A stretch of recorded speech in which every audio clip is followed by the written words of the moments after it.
I love that you streamed it live on Facebook. It's going live right now. I'm going to share the PowerPoint and we're going to start promptly at 7:30. Okay, so we haven't started yet, but I'm putting up the screen share. Okay. Yeah. If you wanted to.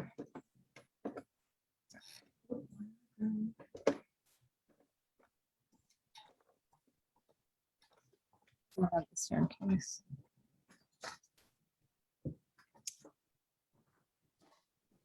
All right, Jackie, I think in 1 minute, would you like me to press the webinar start? So prompt me when.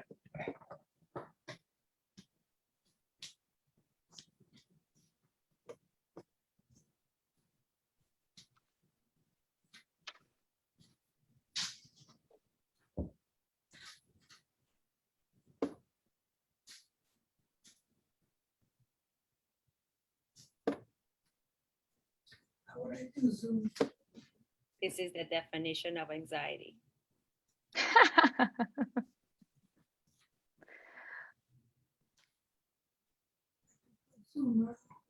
Yeah, Mom, you're gonna be with me. You do it, then it's gonna make noise because it's on your Zoom, my Zoom.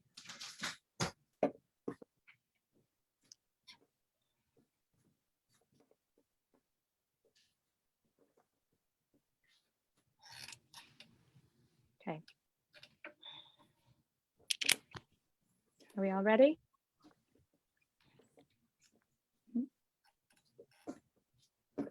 Okay.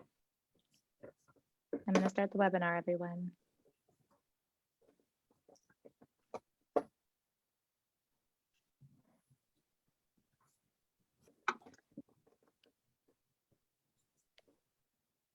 All right. We are here with SHAI's Mental Health Initiative, and Erica Kashi, president of SHAI, is going to be introducing the initiative and SHAI, the nonprofit organization. Thank you, Monica. Thank you, Monica. Welcome all, and thank you to all of our panelists and all of you for attending our first mental health series. I'm Erica Kashi. I'm co-president of SHAI. For those of you who are unfamiliar with SHAI, SHAI stands for the Sephardic Heritage Alliance Incorporated. We're a not-for-profit organization that enriches the community through various programs. We're similar to a community center without a physical structure. We were started almost 30 years ago by a group of neighbors and family members to create a strong community as the population of Persians who had to leave their homelands grew. They initially started as a scholarship fund for the community. From this small group of 8, this group has grown into a large not-for-profit, still managed by the original 8, and all by volunteers with zero expenses to the organization. They have raised over millions of dollars to give to students in the community to help for their need for assistance to attend college and higher level education. SHAI has expanded our mission to service both young, our old, and our youth. We have programs to engage in all age groups. We have a summer camp, young professional events, young family events, a shidduch committee, programming for the seniors, and much, much more. SHAI is now at the forefront of bringing educational skills and talks to parents to have a platform to speak directly with the teachers and the community. We also educate parents about the threats of drug abuse, bullying, depression, stress, financial aid, and the like. Our brilliant board members, Monica Amirian, Jackie Harounian, and Tanya Esagoff, have arranged an informative hour on an important yet unspoken topic in our community. Our moderator, Monica Amirian, SHAI board member, mother of 3, and a family law practitioner, envisioned this event and was the mastermind of this evening. Without further ado, Monica Amirian.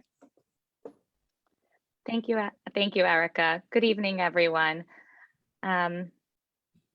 Erica, thank you for that really kind introduction to this extremely important topic. I'm really looking forward to introducing our notable speakers this evening, who will be discussing all things mental health. I would really like to thank our speakers tonight who have worked so hard and in such a respectful and collaborative manner to create content that will help educate and empower our community to start speaking a bit more about pressing issues, such as mental health. In this segment, our panelists will be talking about an array of issues, ranging from behavioral challenges during the dating and engagement process, through mental health challenges such as anxiety and depression, both in adults and children. They will speak on how to address these issues for a better quality of life. Many people in our community, whether we wish to discuss it or not, are affected by mental health issues. These issues came to light during the COVID pandemic, but they certainly did not start there. Despite all of the negative ways COVID has affected our communities and our loved ones, it has created a platform for people to feel a little bit more comfortable talking about mental health challenges that they experience. And so here we are, and we are going to talk about it. Tonight, I will be introducing each speaker prior to their uninterrupted 10-minute segments. There will be a question and answer portion at the end of the panel where people can ask any questions that they may have. There's also a chat function here on Zoom that you can find on the bottom right-hand side of your screen, where you may submit any and all questions you have for the panelists. Due to the sensitive nature of this discussion, I kindly ask that if you can, please send your questions to me, Monica Amirian, so that we can keep the inquiries anonymous if you wish them to be so. And at the end of the discussions, we will be providing resources for mental health counseling, clergyman counseling, and domestic violence resources. With all that said, I would like to introduce our speakers for this evening. I would like to welcome our first speaker, Rabbi Lawrence Hajioff. Rabbi Hajioff is an esteemed leader of the Jewish community throughout the United States and internationally. With decades of experience as a public speaker, educator, and Judaic counselor, Rabbi Hajioff generously donates his time to educate Jewish communities in Great Neck and Manhattan in premarital and marital conflicts, and provides counseling on how to overcome challenges associated with relationships.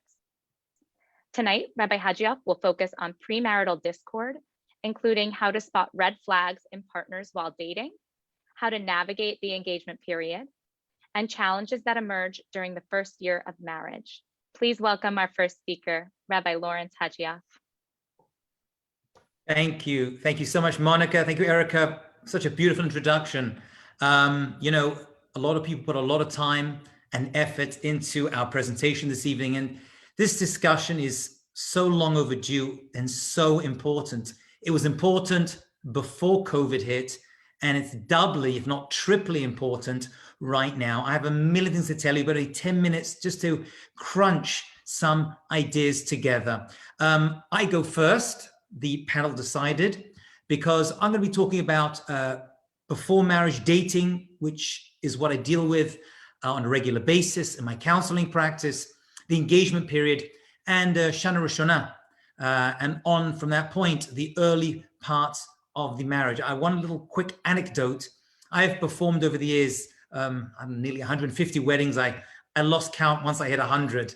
And I give many seminars on dating, marriage, relationship. Those people who know me, Monica herself was one of my students at Yeshiva University.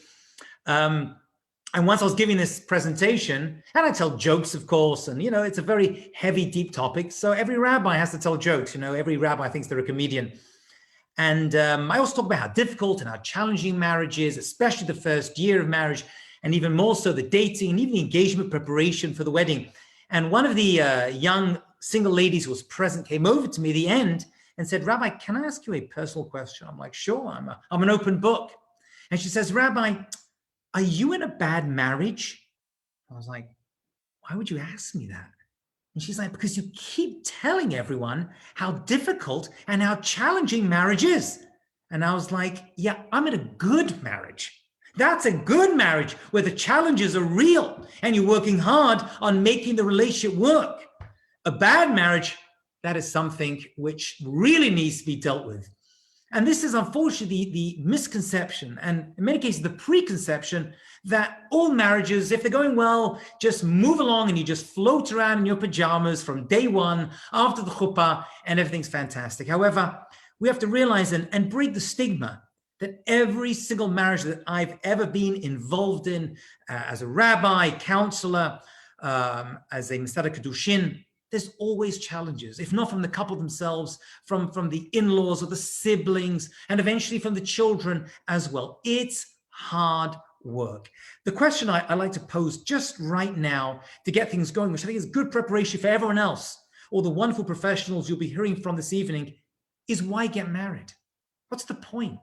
What is the Jewish view or any view of getting married? And I want to open a paradigm, hopefully an introduction to everyone who's going to speak this evening, because the paradigm I want to introduce you to is maybe marriage is not about what I can get out of it. You know, someone's pointed out we're in the iPhone, the iPad generation, but maybe marriage isn't about I, it's about us. It's not about me, it's about we.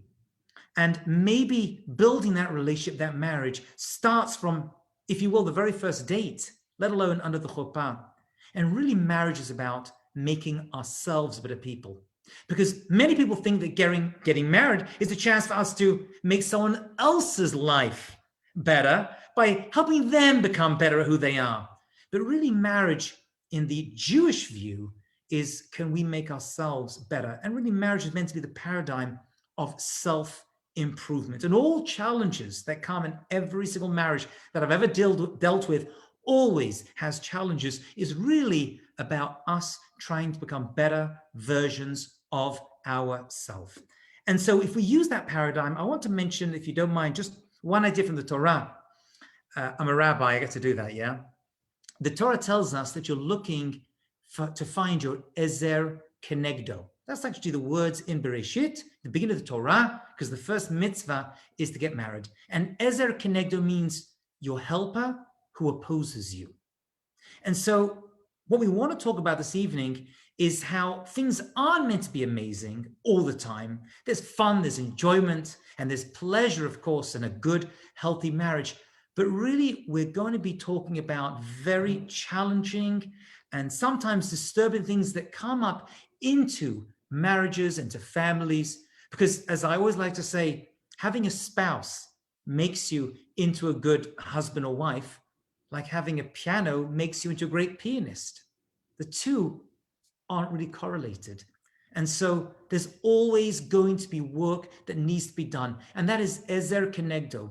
We want to be helpers, and that's going to come through opposition. Just like we build our muscles by lifting weights, just like we build our cardio by pushing ourselves in the gym or on the road running, whatever it is, there's got to be some resistance. And what I want to really delve into and double click on is something Monica mentioned, and they've asked me to talk about red flags. I've yet to discover, well, it does happen, but not too often, that challenges come out of the blue. Usually, if people date right from the very outset and have an idea of what they're looking for and who they are, have a good sense of self and a good ability to have emotional intimacy. I always say that the word intimacy, not just physical intimacy, but emotional intimacy is a great word, because in the word intimacy are the words into me, you see. And so this breakdown of emotional intimacy that we're seeing so much, and I see in my personal counseling practice, is become the disease of our generation. Usually, not always to be fair, but usually there are signs and red flags that people see while they are dating. Now, not every red flag is a deal breaker. I want to mention that from the outset. So people, I get more phone calls and WhatsApp messages and calls and emails from people describing challenges while they're dating or definitely engaged, which is its own talk in of itself, and into the early parts of the marriage. But usually they see signs of these things while they were dating, but ignored them because they were head over heels in love, or chose to ignore them because of fears of judgment from the community and family and friends and parents or even themselves. And yet these red flags, which aren't always deal breakers, need to be spoken about, if not with the person you're dating, at least with a therapist, counselor, rabbi, representative, whoever is going to be the person you go to. And so some of the red flags, I have a long list, but I'll just mention a few of the key ones and then I'll hand over to the rest of the panel. We have a disease of controlling and possessive partners. You see, while dating, if you find the person you're with is keeping tabs on you all the time, not letting you have your own independence, your own friends. I had a situation recently of a girl who's dating a guy in Miami. Now, distance dating is definitely a problem. And she went out with her friends, and he became these were female friends, by the way, and he became extremely jealous and could not let it go. And for 6 days, she was just telling me, this guy was emailing her and texting her and WhatsApping her, where are you? Show me photos of where you are. It just came, and I said, this is a red flag. I understand we want to know where our, girlfriend or boyfriend are, but it becomes possessive and controlling. Normal people want to spend time with you. That's good and healthy, but won't demand it. And again, this is always, again, every divorce that I've been involved in, usually they can turn back and say, I saw signs of it while we are dating. Are they power hungry or manipulative? This is another red flag. They show great interest in how much money you have, how much you make, how much money your family makes. Again, these are all forms of manipulation and control, and no one has any business knowing how much money your family has. We're all interested, we're all curious, but we have to control ourselves. Normal people will, in a healthy relationship, be interested in who you are, but not what you can do for them, right? They won't want to rule over you. Now, this becomes an extreme with narcissism or borderline personality disorder, which again is its own topic, which I've seen a lot of recently. I spoke about this recently online, and the amount of phone calls I got about people telling me how their husband, their wife, their boss, one of their children is narcissistic and takes control and doesn't give them any room for themselves. And a big part of this is people not willing to be able to empathize with you when you're suffering, when you're going through challenges, which to them may seem trivial, but if they're big to you, they're important. And while you're dating and while you're engaged, especially, you've got to look out for these things. Better to break, I don't see these words lightly, better to break an engagement than a marriage. I know it's difficult when you organize the wedding and the family's getting involved and everything's going on over there. I was involved recently with a young man who saw many red flags 1 week before the wedding. 1 week. Had to call it off. And you know what? It was the right decision, a painful one, but better a week before than a week afterwards. But it's a big decision. People who are arrogant and self-centered and intolerant, right? They enjoy belittling other people. I always say you go for a date, how they treat the waiter, how they treat the parking lot staff. These are very indicative because one day you're going to be the person lower down on the totem pole. So don't think, they're just talking to the waiter that way. These things have to be seen and recognized. Okay, we all lose our temper and get frustrated. I was dealing with a guy once, dating a girl. She got drunk on a date, which itself was a very bad idea, right? Just don't drink or eat spaghetti on a date, right? Two big things to avoid. But she got drunk, the waitress spilled some wine on her. It was a mistake. And she broke the girl, and thought nothing of it, and shouting and screaming. Eventually they offered them a free meal and to clean the dress, and she wasn't having it. This is a deal breaker in many situations. You see this arrogant and self-centered, intolerant behavior. Paranoia while dating is something to look out for as well, right? They falsely accuse you of things, fear others taking advantage of them, right? Going behind their back, seeing themselves as the victim all the time. Another red flag. Just one more minute. I know I've overrun my time. I apologize. Lying and deceiving while dating, right? These things are going to come up again and again. People who can't deal with anger, of course, any physical, but even verbal abuse and aggression needs to be understood. And where did that come from?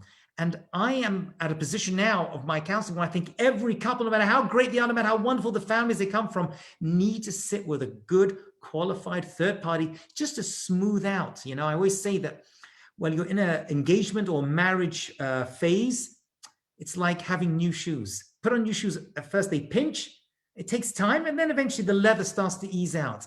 Marriage is no different. It takes a little bit of time just to get used to each other, no matter, even if you come from the best families in the world. We're suffering from a disease in our generation of chronic and debilitating low self-esteem.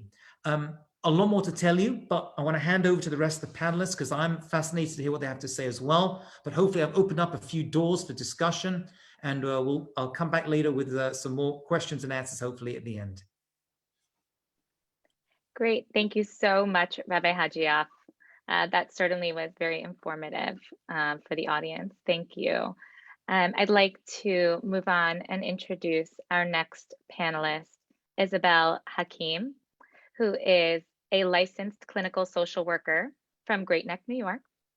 Izabelle Hakim currently owns a private practice called Ageless Mind New York, where she works with children, adolescents, adults, and geriatrics to overcome stressors and life challenges through therapeutic measures. As a licensed mental health professional who has been working with individuals and families for over 20 years, Ms. Hakim says that mental health challenges for individuals and families have long predated COVID, and that COVID merely shed a light on many issues that families have been experiencing for years. She will share her professional opinion on how to recognize mental health issues, how mental health challenges are affecting marriages and families, and what tools can be used to manage these challenges and improve quality of life. We kindly welcome Ms. Izabelle Hakim. Thank you very much. I just got to say that I'm really grateful for SHAI organization to put this together. This has been a dream of mine, especially in the Persian community. So just to start, I just wanted to start by talking about family as a complex system. As I think of family just like a clock, that how each parts are kind of interconnected and they work with each other. And if one part of the clock malfunctions, the clock malfunctions. Just like that, in a family, everybody has a title, everybody has an identity, they have roles.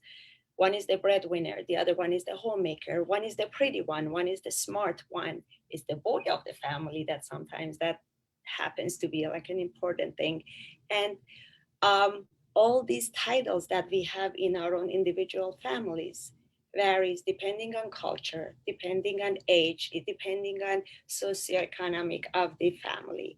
And when there is a change in these titles, confusion starts in a family. For example, in the traditional families, the husband used to go to work, the wife used to stay at home, and by the change in economic status or women's right to want to go back to the workforce, there was a shift. There was a shift in these titles, and the families and the couples who were able to negotiate this change within the family system were able to pass through this, be able to kind of renegotiate their roles. Hey, we are both going to work, coming home at night tired. Who's going to wash the dishes and who's going to make dinner?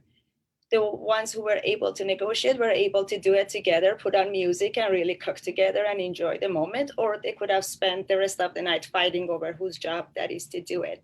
So for the families that weren't able to kind of negotiate that, there is a distance between the couples now. There is an emotional distance. And when the couples are emotionally distanced, they're absent emotionally toward their children. And when sorry, I need to get water. This is better. When the kids feel like the parents are kind of pulling away, they feel the anxiety. As smart as we think we are and we could hide our problems, our children feel it. If the couples are not able to handle their own emotions, most probably haven't even taught their children how to cope with their strong emotions or how to express it. Therefore, most of the children who are in these families suffer from anxiety in peace. So another example of changing roles within the families is when the small kids, they become teenagers, they pull away from the parents. They used to sit on the couch on their laps. Now they're in their rooms closing the door, or they want to go hang out with their children, and the parents are not ready to handle that.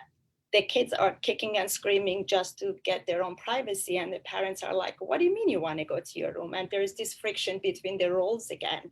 And what we are exactly talking about is changing of boundaries. The boundaries are these like invisible bubbles that we create around ourselves, telling people how we want to be treated, telling people that, in my case, when I wake up in the morning, please don't come near me till I have my coffee. That's my boundaries, right? And these boundaries varies depending on age and depending on a relationship. For example, the dating that the rabbi was talking in the beginning, when you date a person, you like them, you fall in love, and you want to be with them morning till night. And after 30 years of marriage, those boundaries changes. You do not want to be with them. So it's not necessarily a bad thing. It's just we need to talk about what's right for us and be clear about that. And speaking of COVID, when COVID happened, there were a lot of stresses. There were a lot of new words that we were thinking. We were listening about social distancing, lockdowns, quarantines. The breadwinners were at home. The homemakers were at home and the kids were at home. So there was a cross between identities, about boundaries, and there was this isolation and everybody's cooped up in the house. And people really didn't know how to handle these confusion of roles. So the people who had good coping skills were able to handle it better than the ones who didn't. So what are coping skills? Coping skills are the things that we do consciously or unconsciously to ease the pain, ease the stress, ease the anxiety. For example, the bad coping skills. You had a bad day, you come home, you open a bottle of wine, you finish it all, you instantly feel good, but in long term, it's not exactly the healthiest to do. So the bad coping skills, they give you the instant gratification, but long term are not good for you. But the healthy coping skills are the ones that they're not necessarily immediate pleasure, but long term are good for you. So the healthy ones that you could talk about: exercise, my favorite. When you're really stressed out, put on your music, go for a run, go take yoga, do your meditation. Good, have good healthy eatings or good sleep hygiene, which is really important. And the bad coping skills would be exactly the opposite: overeating, procrastination, sleeping too much or sleeping too much, and even aggression. So we always hear about anxiety, and anxiety happens to be like the bad guy in our stories, but anxiety is actually a natural reaction. I have anxiety talking to you guys, but that's my body saying, hey, you better be doing a good job talking to all these people because they have high expectation. So that's your brain signal telling you that something might go wrong, which is a very natural and healthy reaction. But when people go through life and have a lot of traumas, like most of Persians have gone through, revolution, migration, war, even poverty, that signal in your brain, it's almost like the handle is broken. And it's almost like it's on constantly. So that's what we call general anxiety disorder. Feeling the anxious feeling for no apparent reason often. And people who don't get treatment for their anxiety disorder, when their stresses in life goes up, they tend to have panic attacks, which definitely feels like a heart attack. Their heart starts pounding, they can't breathe, and they're sweating. And most of the times they really go to the hospital saying, hey, I'm having a heart attack. So it's really important to get treatment for these things. Examples of anxiety disorders would be social phobia, specific phobias like fearing spiders, and separation anxiety that we see a lot in children. So anxiety could be freestanding or be a symptom of depression.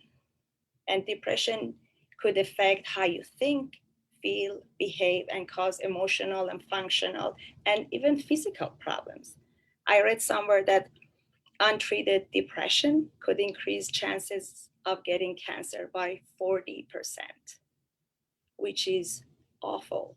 And people tend to think that when they imagine somebody is depressed, is somebody under the blanket, they're not showering and they're not functioning. And that's not always the case. You could be fully functioning, getting up, putting on a suit and going and making millions of dollars and still be depressed. And it's not a character. It's not character defeat. It's something that people, it's biological, it could be your brain chemistry, and it's not something that they could really snap out of it. So a lot of people are like, oh, get it together, enough with that attitude. It's really not that way, and it really needs to be taken seriously. So what are the symptoms of depression? Feeling sadness, tearfulness, angry. Being angry is really important because depression is not always quiet.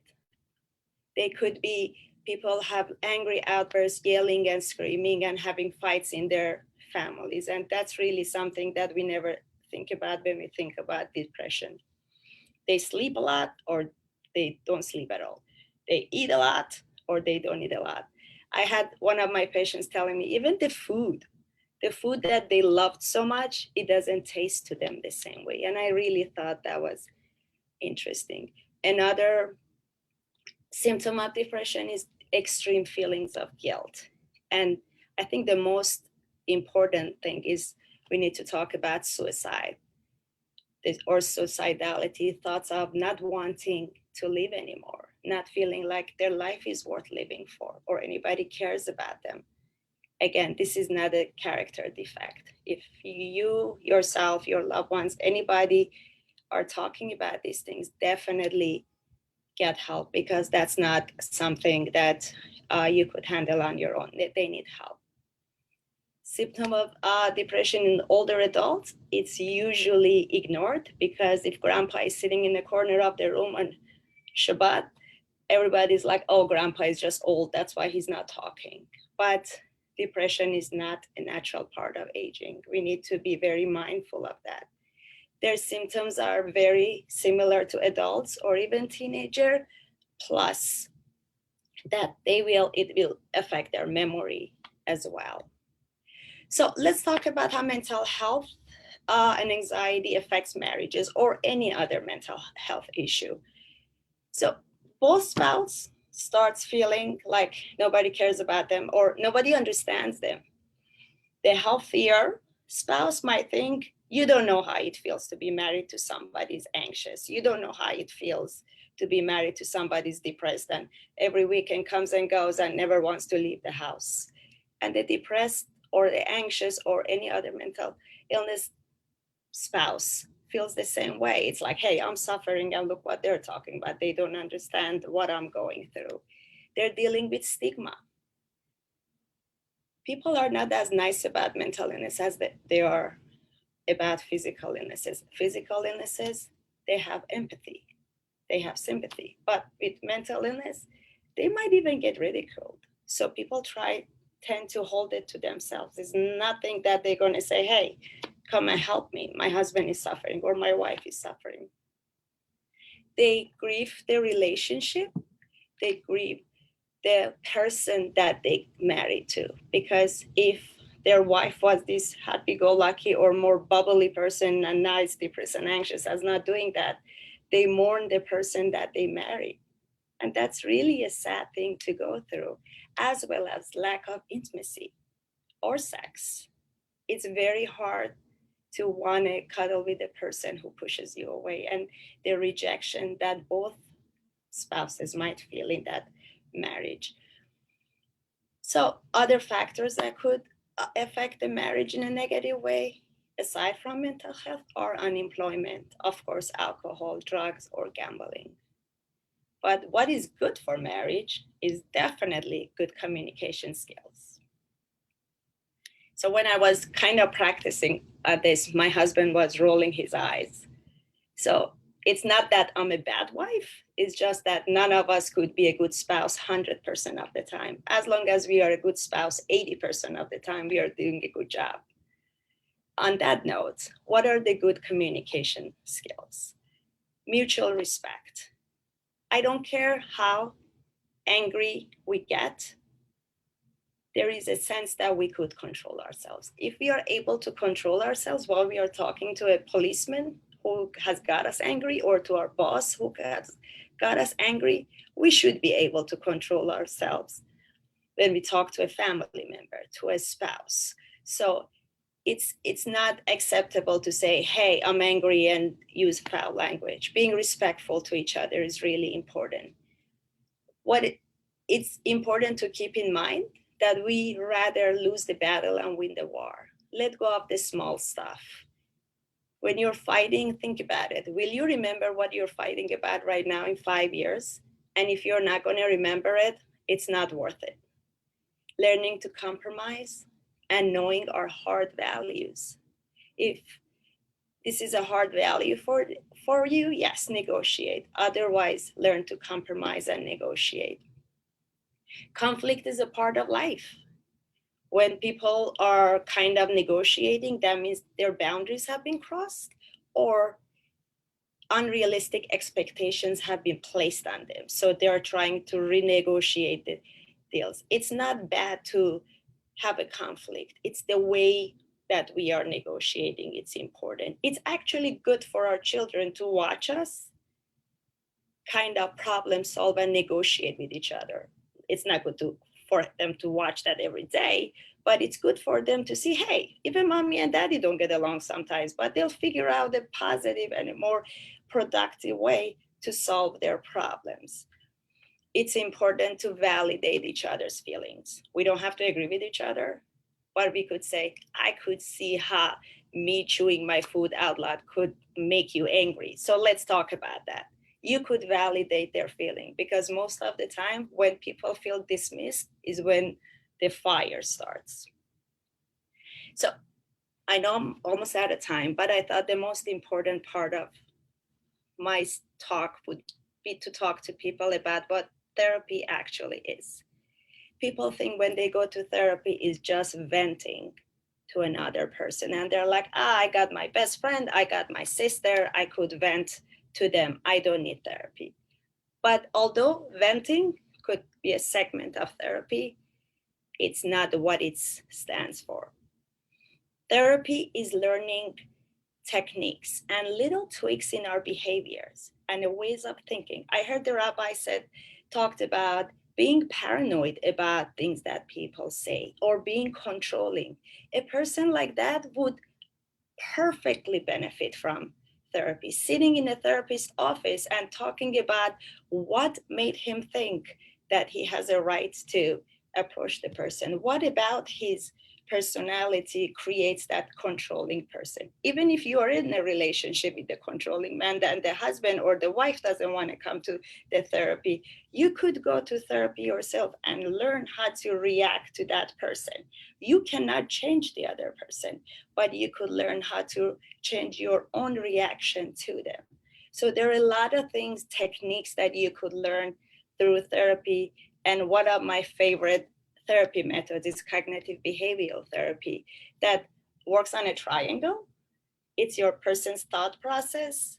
It tends to be paranoid or negative, and how it affects their emotion as well as their behavior. And other stuff that you could search for therapy is intimacy and sex, coping skills, and also parenting. Sessions are usually 45 minutes to an hour in a safe and confidential environment. It's usually around 1 or 2 times a week, but again, it's not one size fits all, always gets determined after meeting. And what is the goal of therapy? A good therapist will not set a goal. It's the patient who sets the goal. And the good therapist will meet the patient where the patient wants to go, as long as the patient is open and honest.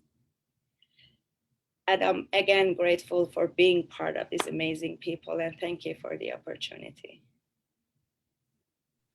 Thanks. Thank you so much, Izabelle. That was so thoughtful. That was very informative, and I hope that it's really inspired people to become a bit more inquisitive about, researching or Googling mental health to begin with, and then maybe progressing towards a session or two. Thank you. Of course. I would like to now move on and introduce our third panelist. Can you hold on 1 second? I'd just like to do screen sharing, just 1 minute. Okay. Thank you so much. No problem. That's fine.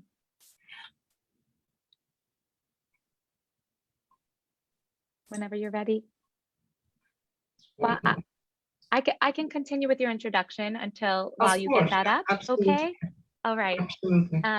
I'd like to introduce our third panelist, Dr. Shahnaz Malekan. She is a psychiatric medical doctor who practices in Great Neck, New York. Dr. Malekan currently owns her own private practice and has been in practice for over 20 years.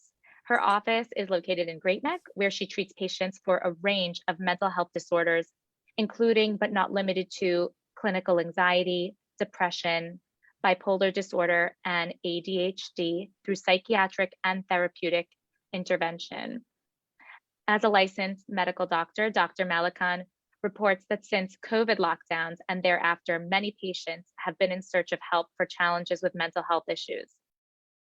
Tonight, she will share with us the biological aspects of certain mental health disorders and how these disorders are affecting the quality of life within married couples and families in our community, especially during the COVID quarantine and thereafter.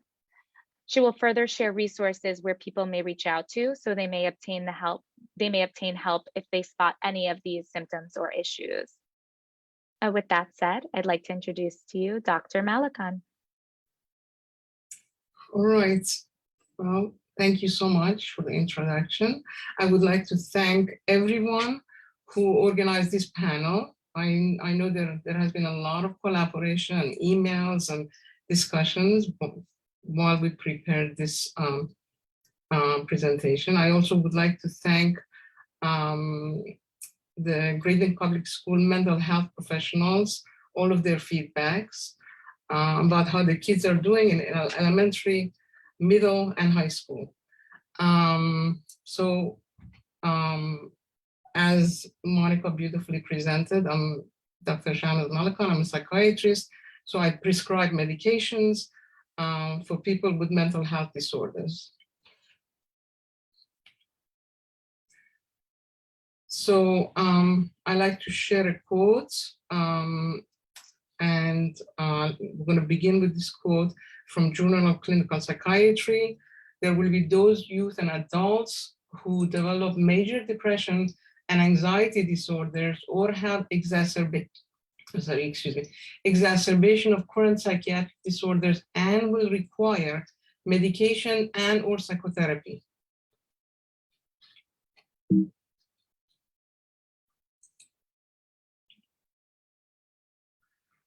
As we know that the impact of COVID-19 is not uniform across families, and the contrast is often very stark.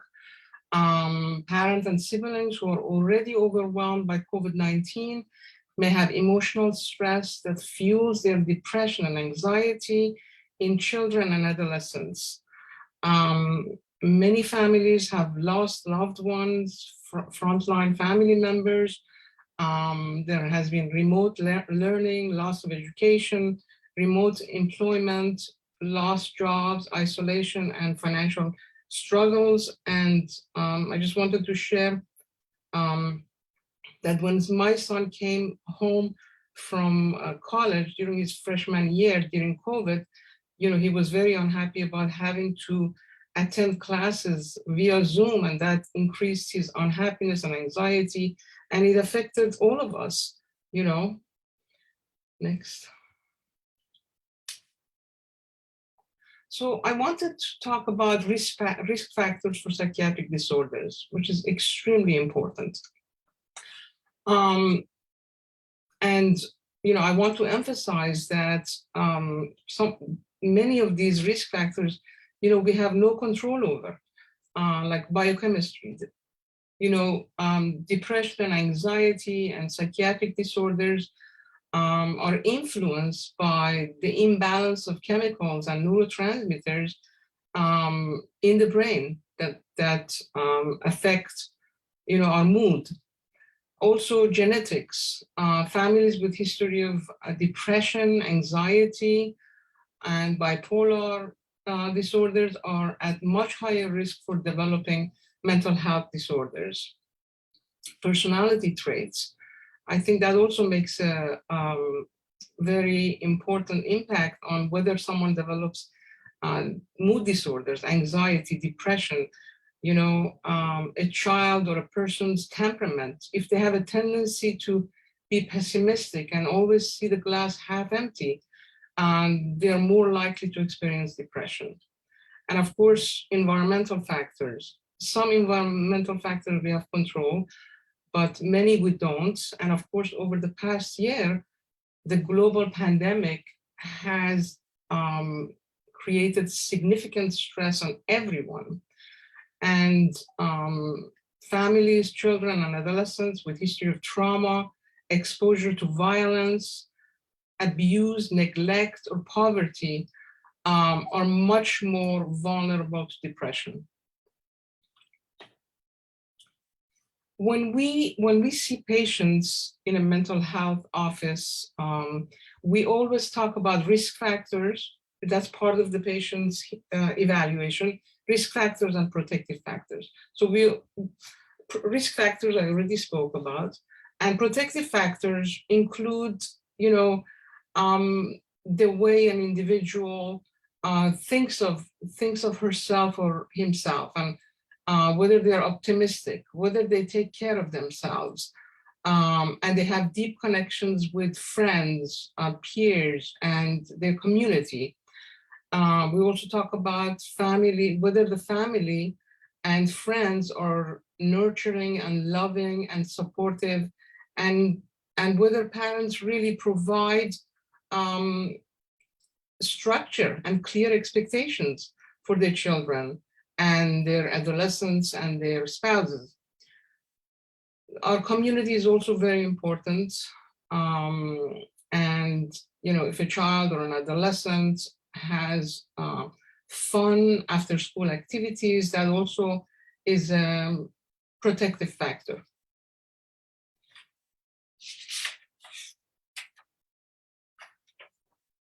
All right, so depression in teenagers. I just wanted to mention that I have a teenage daughter, and I myself, as a parent and a psychiatrist, I'm always, looking out for signs and symptoms, anxiety and depression, and how, events in her life and my son's life affect them. All right, so depression in teenagers, as Izabelle mentioned, there are many symptoms of depression. Depression begins usually between puberty and onset of adulthood, between the ages of 13 and 19.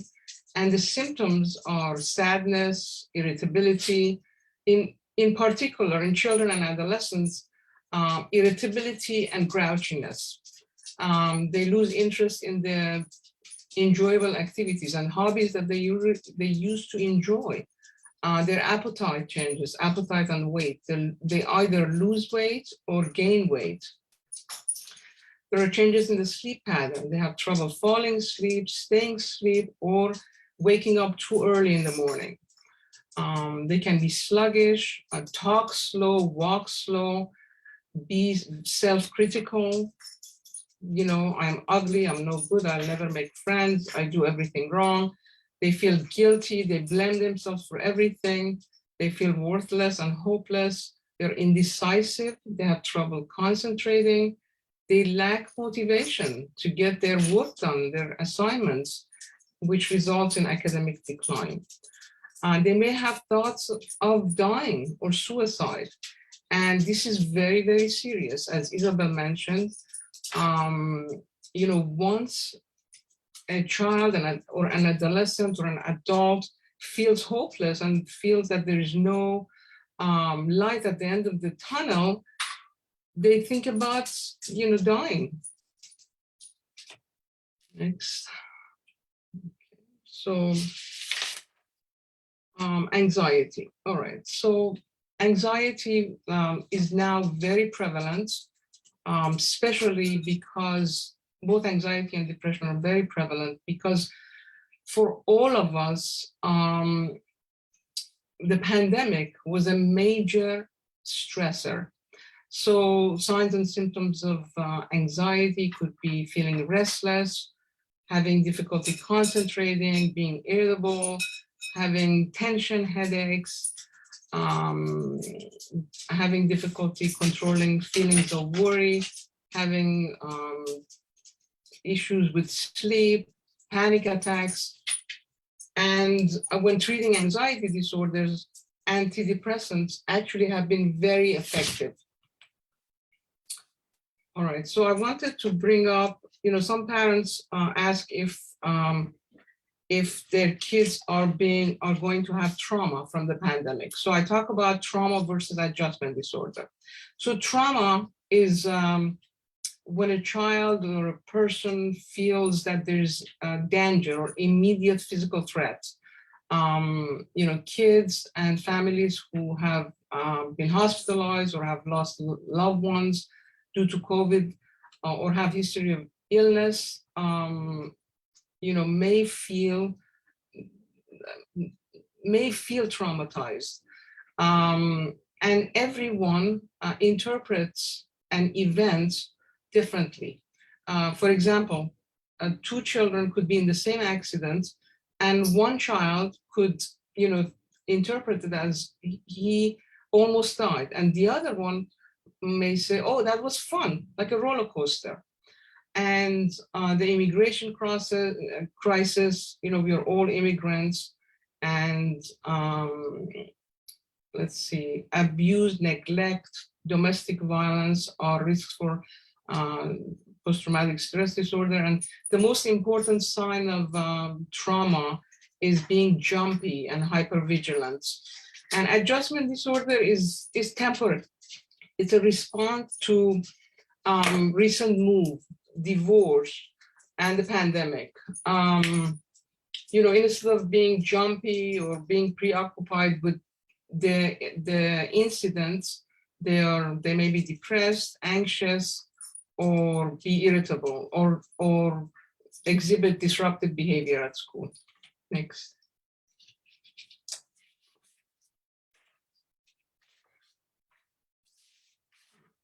All right, so I just wanted to talk about bipolar disorder, which is, characterized by symptoms of intense anger, hostility, and being argumentative.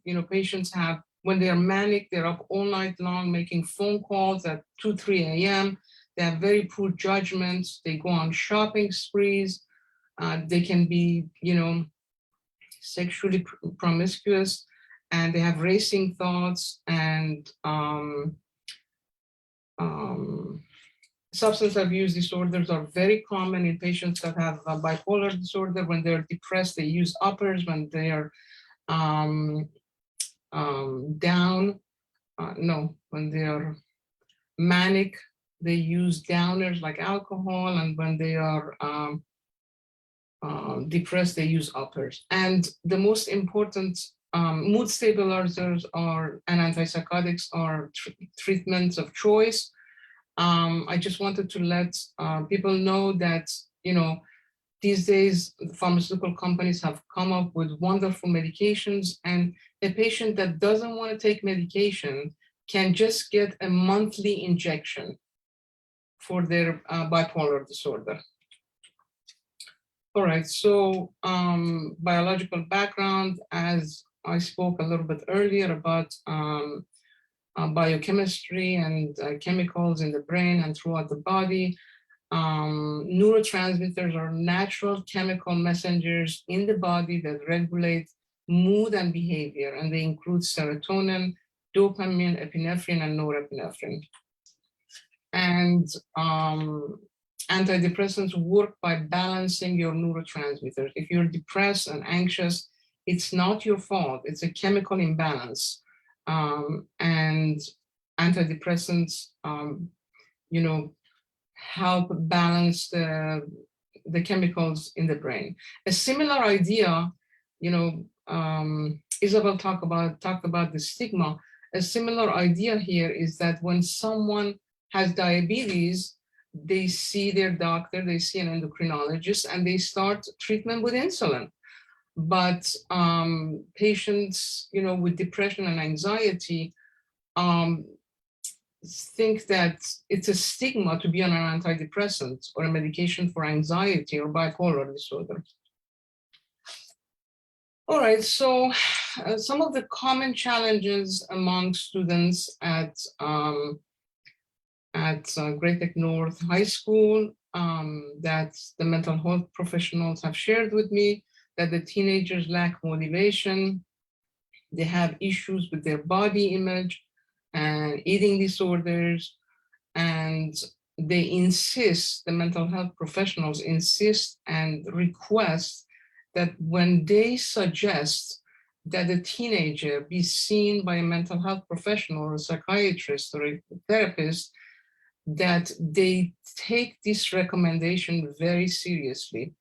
And otherwise, the teenagers' issues with depression and anxiety and escalates, and then they'll have more problems. The other major issue is parents that are very critical of their children. That affects their grades, their performance. Next. All right. Okay. So eating disorders during the pandemic have increased. There are two main types of eating disorder: anorexia nervosa and bulimia nervosa. Anorexia nervosa, basically, teenagers restrict their food intake and they have intense fear of gaining weight. And bulimia nervosa, teenagers eat a lot of food in a very short time and then make up for it by vomiting or using laxatives or rushing to the bathroom right after eating. And they're secretive about eating. Okay. All right, so what are some solutions? All right. So find meaningful purpose in your life, attend, take a course, write another autobiography, cultivate social support, develop coping skills, as Izabelle said, to help reduce stress, get sufficient amount of sleep, exercise daily. When you exercise, I'm not sure if you've heard of running high, endorphins are released in your body, and they're the same chemicals that your body releases when you're in pain.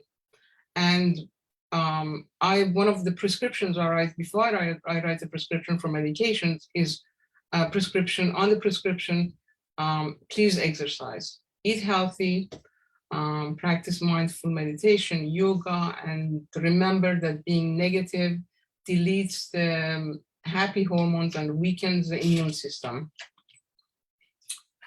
And let's see, tip for parents: be a role model, take care of your mental health, provide a supportive, loving, stable, predictable home environment, predictable daily schedules and routines, drop off your kids on time at school.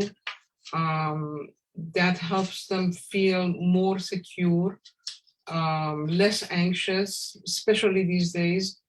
Remove harmful objects from their reach, guns, prescription medications, provide unconditional love, listen to them, talk to them, just be present, and with teenagers, don't ask a lot of questions, just listen to them, validate them, encourage healthy social relationship with peers, praise them.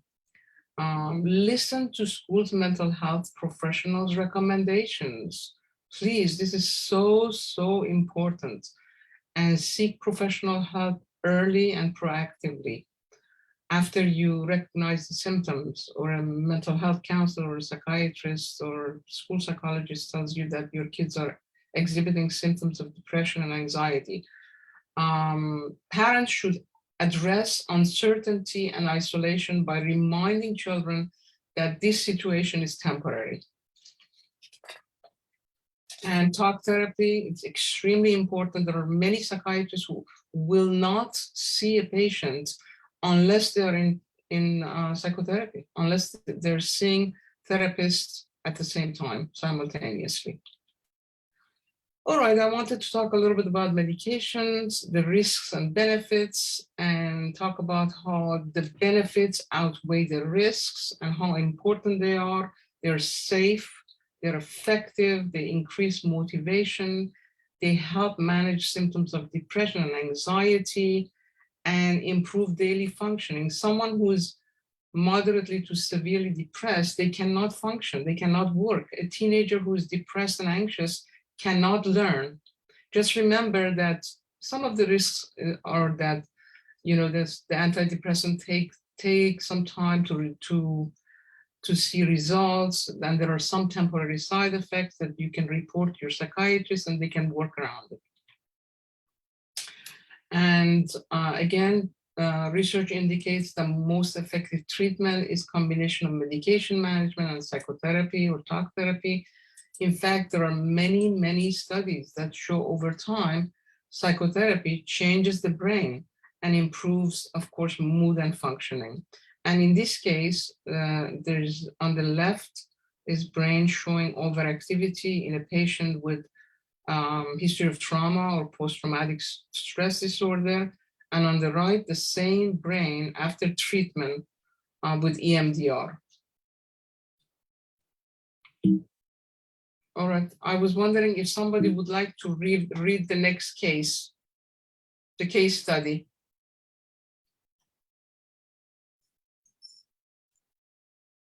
Hello?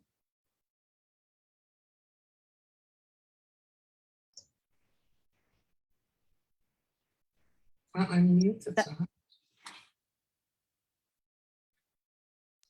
I'm wondering, Shahnaz, John, maybe we could save this for after the presentation. We're already at 1 hour and there are a couple of questions geared towards the presentation that have to be answered. Would that be all right? Absolutely, absolutely. Okay. And these are some resources for parents. Okay, wonderful. Thank you so much. And we'll be able to email all resources generated by the providers and the panelists afterwards, after the panel discussion. Thank you so much, Dr. Malekan. Thank you so much for talking about mental health disorders that are not just affecting adults, but also our adolescents and our teens and our young children, which is very important, especially after COVID and lockdowns and quarantines from schools. Thank you. I would like to now present our final panelist, Jacqueline Harounian, who is a partner of the law firm of Weisselman Harounian Family Law and a top-rated attorney with exceptional recognitions throughout her career. Throughout her 25 years of practice, Mrs. Harounian has successfully litigated and mediated a range of family and matrimonial matters, including but not limited to divorce, custody, support, and orders of protection. As a leader in the field of family law, Mrs. Harounian is a very sought after speaker for a range of topics, including today's topic, mental health issues in relation to family systems. Tonight, she will be discussing what conflicts have arisen due to stressors within the home during the pandemic, how families have been reacting to this conflict, and what legal interventions that may be necessary as a result of that. I proudly introduce Mrs. Jacqueline Harounian.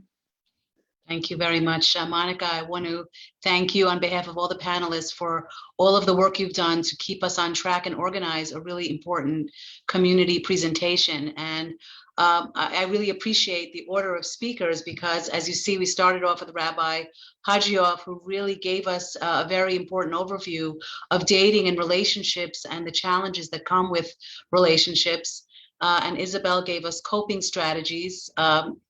And with Dr. Malekan, who's a very esteemed expert, we heard about cases where people have real psychiatric and psychological disturbances that are not going to necessarily get resolved on their own.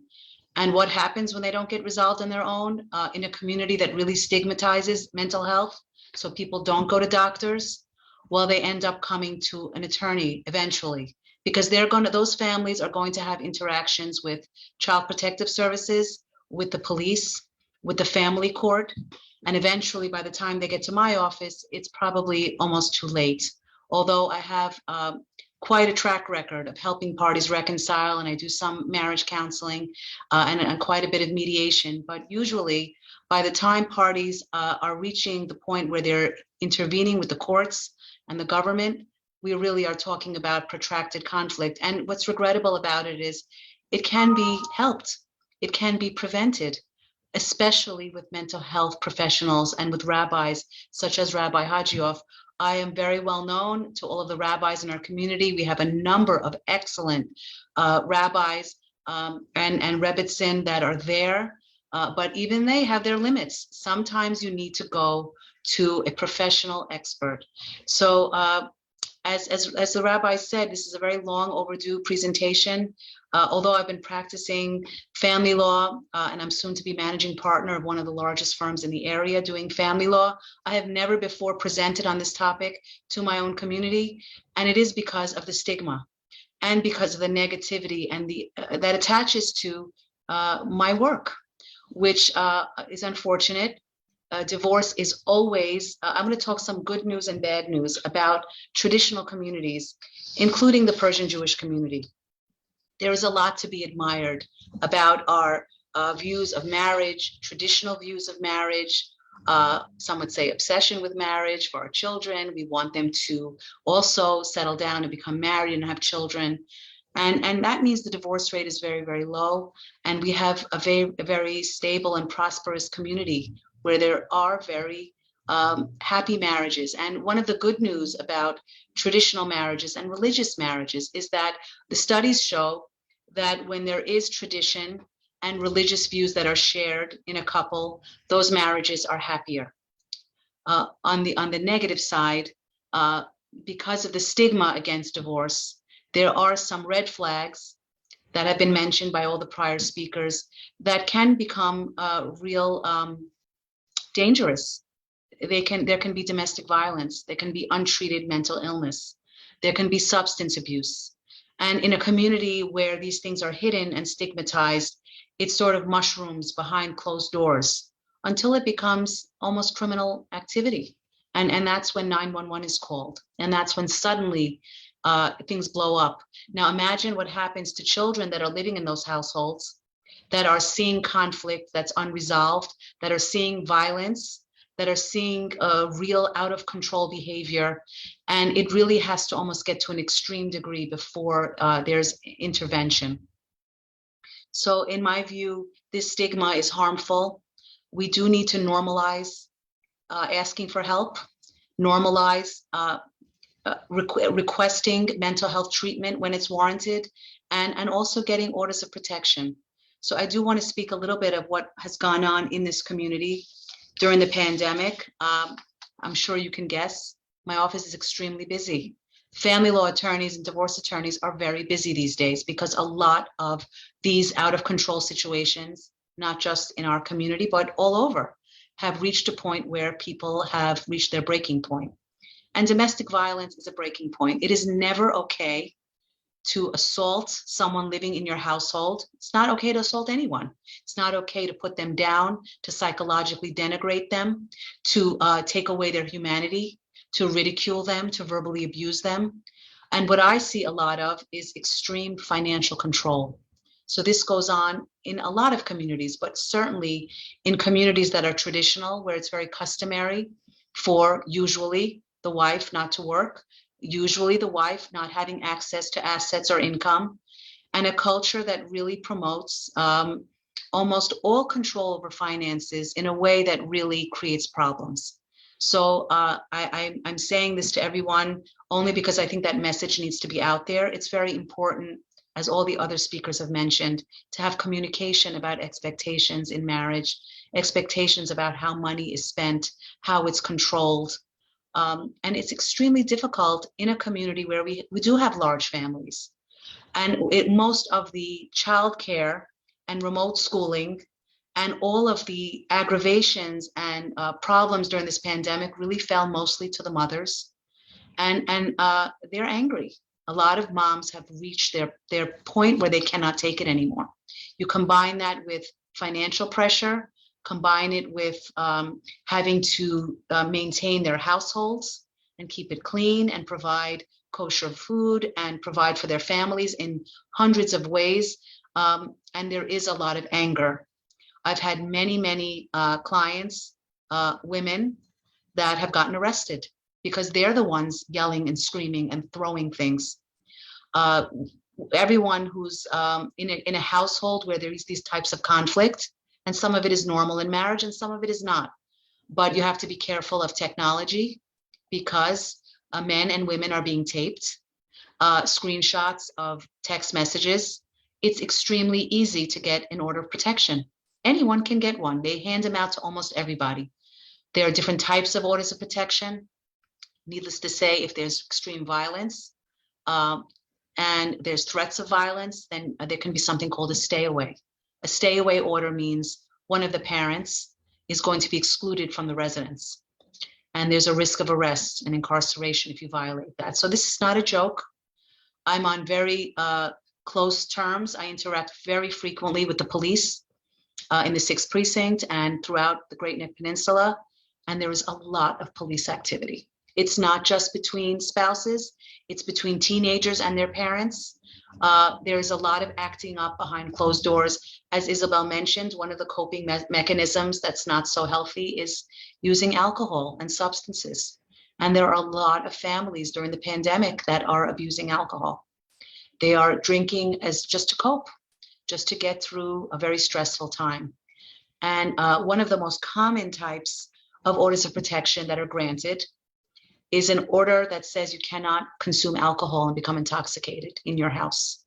And should you do that, you can be immediately arrested. Now, I happen to think these orders of protection are very good. I think they keep people safe. And I think sometimes it becomes a red line that will force people into treatment because it's not just alcohol, it's also substances. It's also, unprescribed medications. And the bottom line is it's very risky to have that in a household untreated, especially as Dr. Malekan mentioned, when there might be an underlying psychiatric disorder and alcohol is being used as a form of self-medication. So it shouldn't reach that point. In an ideal world, couples would voluntarily submit to an evaluation, a psych evaluation, or they would listen to their spouse and say, maybe it's time for me to go see a doctor. But that's not the real world. In the real world, people live in denial. They're afraid to go to doctors. A lot of things get brushed up under the rug. And then, as I said, it explodes later on. I also have, I see a lot of couples, and this is part of a much bigger discussion, that are in conflict over masks, over vaccines, over the fact that maybe one of the children is gay and they're not on the same page about it. There's a lot of pressure on young people. And my personal view, and I don't want to offend anyone or say anything too controversial, but in my personal view, based on what I've seen, not every young person wants to get married and they shouldn't be pressured to. Or maybe they have to do it on their own timeline. And that is a form of pressure. It does create anxiety. And this is a community where we really see a lot of that, a lot of pressure, parents, and a lot of young people that have moved back in with their parents, people in their 20s that were maybe living independently and during the pandemic moved back home. Sometimes that went really smoothly and sometimes not so smoothly. So, I think it's important for parents and children and couples to listen to one another and have some compassion and understand that, not everything is going to go the way that we would ideally like. And sometimes creating pressure can lead to even domestic violence, and it can lead to out of control behavior when anxiety and depression really reach a breaking point. I see conflict in households regarding different levels of religious observance, over kashrut, over yeshiva education, if a family can afford it or can't afford it. Financial pressure is a very big feature of why couples argue and why there's pressure on families. And so obviously I don't have the answers for that. This is something that really is part of a much bigger discussion, and communication, as was mentioned several times, is a very big factor. I'm going to just reiterate what Rabbi Hajioff said, that marriage is hard work. It requires effort. It requires really an understanding that conflict is part of marriage. Resolving conflict is part of marriage. And we have to normalize that and accept that. We shouldn't be afraid of it. We have to just find a way to find a middle ground.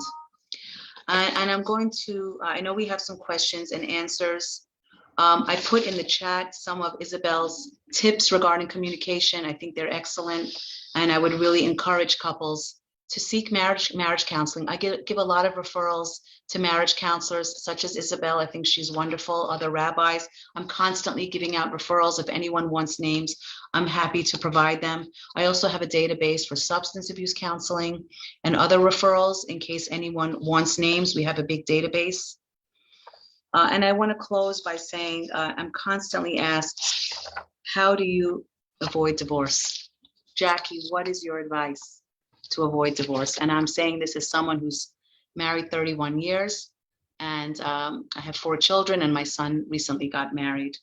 And so my number one advice, not to get divorced, is to avoid divorce lawyers. Don't go to a divorce lawyer, at least not at the same time. It has to be a last resort. Unless we're talking about domestic violence, there is almost always a way to improve a relationship and avoid a separation and divorce if both parties truly want it. And that might mean a mental health treatment or considering things that might have be considered unimaginable or something they would never consider. If you truly want to save your marriage, there are ways, and there are excellent counselors. And again, the one exception is violence and domestic violence. That cannot be fixed, in my opinion. The other thing I would say is that if there's a lot of anger in a family, to avoid an eventual separation or divorce, is you have to step away from the rage, step away from the anger, and find a way to deal with it in a constructive way. And if you have a spouse that's very angry and upset, then you need to be the one who's calm and collected and hopefully helpful to your spouse. And the same goes in the other way. Be there for each other and support each other, and hopefully have a longer view of your relationship to get to better days. And that's enough for me right now. Thank you very much. I appreciate all of the panelists. And I think now we're ready for questions and answers. Thank you so much, Jacqueline. Thank you for bringing to light the stigma of mental health and how behaviors can unfortunately fester into such high conflict that it can lead to police intervention and the court system. But hopefully, this talk can create different interventions for families before it gets there. Thank you so much. I know we are running out of time. However, there are some questions, anonymous questions from the attendees that I would like to address. And I am going to address one of them to Izabelle. For those of us, Izabelle, if you can help this anonymous attendee out, maybe there are other people who would like an answer to this as well. For those of us with younger children, is there anything we can do as parents to try and help our children to avoid becoming depressed or anxious? If you have any tips for this, this parent here. Although I don't know what exactly they're talking about, I could tell you that it's the best gift you could give your child is for them to learn how to, again, cope and also express themselves. I always bring an example to the parents of my young children is that, hey, if your kid is having a problem with a bully in the bus, don't drive them to school. Let them get on the bus and give them the tools how to deal with the person unless it gets really violent, how for them to be able to protect themselves, how to negotiate, and how to bring it back to you for you to advocate for them, but don't pull them out of the situation. Be able to support your child, create a very safe environment at home. Our children, they look to us the way we live our lives. If we are an anxious person, we will have an anxious child. A lot of it's learned behavior also. If we are an outgoing person and we learn how to socialize with others, your child will learn to be outgoing and socialize with others. And we are kind of nitpicking or being like paranoid about every interaction that we have, they will do the same thing. So what I would say is that teach them how to express themselves. Don't overreact. to any problems that they bring you. If they come and talk to you and you're like, oh my God, I can't believe this happened, very likely next time they won't tell you. If you go to school and embarrass them, they're not going to tell you about the problems they're having in school. So try to come and engage them in a conversation. Ask them how I could help you. As young as they are, it gives them self-esteem. It gives them like, hey, I really matter. My mom really cares. And you could negotiate that together. And depression and anxiety, if you have a healthy household, that there's not a lot of domestic violence, a lot of shouting, there is not a genetic background, there is no reason for you to be worried about your child becoming anxious or depressed. And don't go looking for it, because then you're going to be like poking at something that's not there, and you would probably induce it in them. I have to go in a moment. But before I go, just one idea. First, a big thank you to all of you for this presentation, Monica and SHAI, this incredible organization putting this together. I'm actually about to go and speak here in Great Neck to a group of women on marriage and relationships, funnily enough. But one of the things that really struck me while all of you were talking was the expression I used a lot in my classes and my counseling practice, and that is, if nothing changes, nothing changes. Things don't just get better by themselves. You have to be proactive. And to just talk to that point about children, I think I mentioned it before, being a good parent takes effort, energy, and takes years to figure out. You get at least 9 months at the beginning just to fix your marriage to some degree before your first child arrives, and then it lasts forever. But I will say that our generation today, and the teenagers and the young men and women I deal with, it's not the same as it was in the last generation. I think they were just made differently. I'm not sure exactly what happened. I mean, I like to blame Disney movies and the internet and social media, which is also true. But I think in our generation, young men and women need to know their parents love them and are very proud of them. And I'm blessed, Baruch Hashem, with 5 children, 4 daughters. I live with, 4 female Jewish teenagers. That's why I lost my hair, Baruch Hashem. But my kids always know it. They know that I love them unconditionally, and just telling your kids you love them and you're proud of them all the time. And there's nothing they can't talk to you about. In my home, there's no filter, right? Everything's discussed, and people come from other homes in here, my kids talking to me, and me talking to my kids, and we have a lot of guests at my Shabbat table, a lot of them from very different backgrounds. And they're like, wow, they say, you talk about this to your parents? And my kids are like, yeah, who else are we going to talk to? And they're like astonished that these things just come out in front of their father and their mother.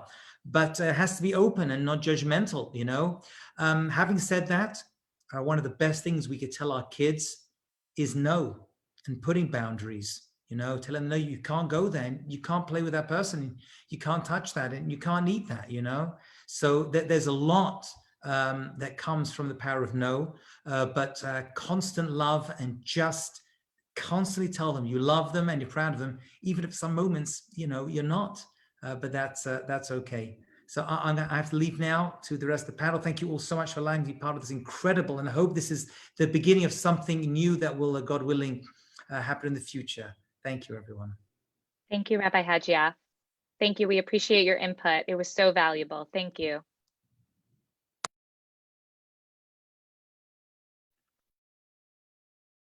Izabelle, I don't know if you wanted to continue, but we have one other question. But if you did want to wrap up what you had before, another question actually kind of works off of the initial question I asked you. So I don't know if I think I can Rabbi Kaimov kind of like wrapped it up. Okay, great. We have another attendee who seems to be struggling with a close family member who is dealing with depression and anxiety. They're trying to work with it through AA, forms of therapy, but they're still exhibiting symptoms that you actually expressed, both you and Dr. Malekan expressed, of sleeping all day, even during the weekend, and they often act in selfish manners. Although this family member has tried to be understanding and positive, it becomes burdensome. and this person becomes frustrated. Do you, as a mental health professional, have any suggestions to help with this situation so that this person does not make it worse or end up feeling resentful towards this family member? Maybe you and Dr. Malekan can talk about that. When I hear AA, it tells me that there's probably some alcoholism in there. And, just because people go to therapy, it doesn't mean they're participating. Some people come to therapy just to come, and I know I personally give my patients homeworks. There are things that they need to follow up. There are coping skills that I literally assign them for them to follow up, and they want to get it better. They need to get better. But if they're just showing up and not really, they come to therapy 45 minutes, but the rest of their time is at home. If they are not practicing what is worked on, then you can't blame the therapy for it, or they're not getting better because they're not practicing. And sometimes psychotherapy is not enough. I'm not sure if this patient is on medication or not. Maybe it's a biochemistry imbalance and they need to go see a psychiatrist. I'm not sure if they're doing it or not. So these things are important. But as far as the caregiver, I really suggest that they seek their own help. It's really hard to live with somebody or take care of somebody or be in touch with a loved one who suffers from mental illness. It's really a big burden. For this person to be able to better handle the situation, seeking their own help is important because they teach them skills how to better handle the situation. Sometimes the caregivers are enabling the patient, and it's making the matter worse. It's giving them that victim feeling. Again, I don't know their situation. I'm just saying that getting their own help could help them handle the situation better. Dr. Malekan. Thank you. Dr. Malekan, do you have anything to add or add off of what Izabelle said?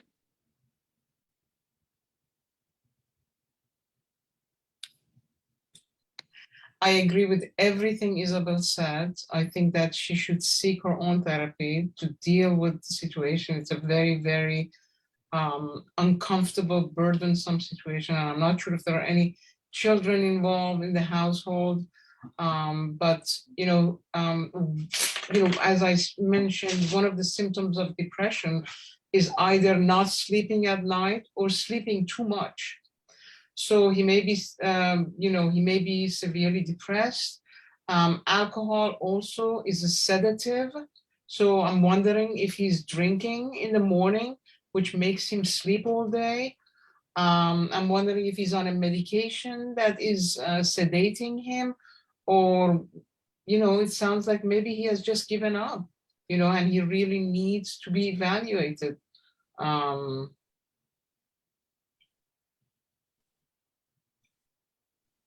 It's a very tough situation. It sounds like it. But thank you for answering that and giving them some suggestions on how to move forward and help their loved ones. I'm sure that it was very appreciated. Of course. I think at this time, we have sufficiently gone over our 8:30 mark. And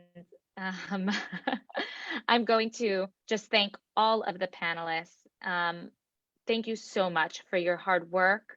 Thank you for giving your time to such an important issue in your professional lives, in your careers, and also here tonight to really create outreach and inform our community about these very pressing issues. And thank you. Hopefully tonight we were able to break a barrier against the stigma of mental health in our community. One Zoom at a time. I'm going to give the floor to Erica to conduct the closing on behalf of the SHAI organization. Thank you.